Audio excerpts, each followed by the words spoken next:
বাংলা একটি নাটক সন্দেহের সংসার। ভিডিওটি আপনাদের যদি ভালো লেগে থাকে প্রিয় দর্শকবৃন্দু অবশ্যই লাইক কমেন্ট করবেন। ভিডিওটা আপনারা দেখুন সকলে।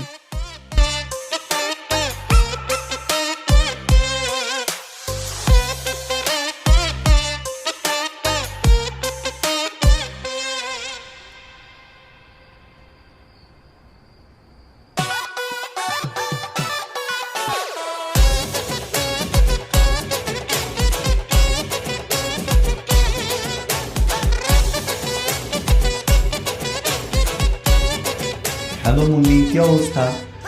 তোমার জন্য কি একটু হেল্প লাগবে বলছিলা, এবার আমাকে সবটা খুলা বলো।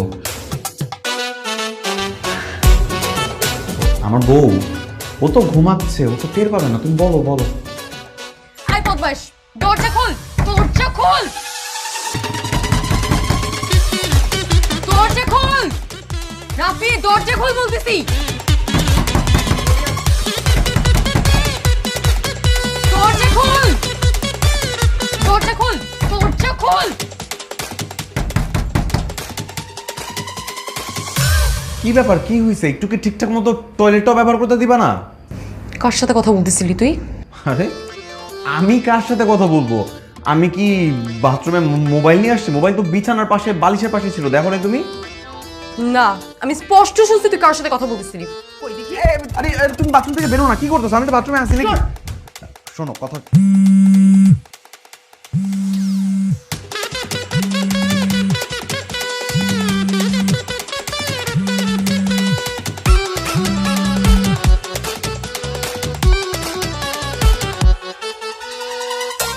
মা মা মা মা মা মা কি ব্যাপার বৌমা?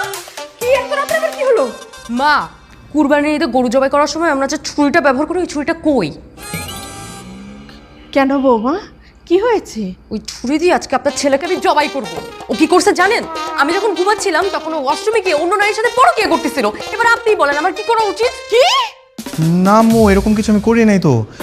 আমার একটা বান্ধবী আমাকে হেল্প করার জন্য হেল্প চেয়ে ফোন দিচ্ছিল আর কি, আমি ওর সাথে একটু কথা বলতেছিলাম ওখানে। তো বাথরুমে বসে কেন তোর কথা বলতে হবে? বাড়িতে কি অন্য কোনো জায়গা ছিল না? তুমি তো তিশারে জানো, চিনো। ও যদি জানতে পারে কোনো একটা মেয়েরে আমি হেল্প করার চেষ্টা করতেছি, ওকে আমারে হেল্প করতে দিবে? তোর কেন এত হেল্প করা লাগবে, হ্যাঁ? আর তোর কেন এত মেয়ে বান্ধবী থাকবে কেন, হ্যাঁ বল? আম্মু, আমার ভুল হয়ে গেছে, আমি জীবনে এরকম কিছু করবো না, এইবার মতো মাফ করে দিতে আমারে।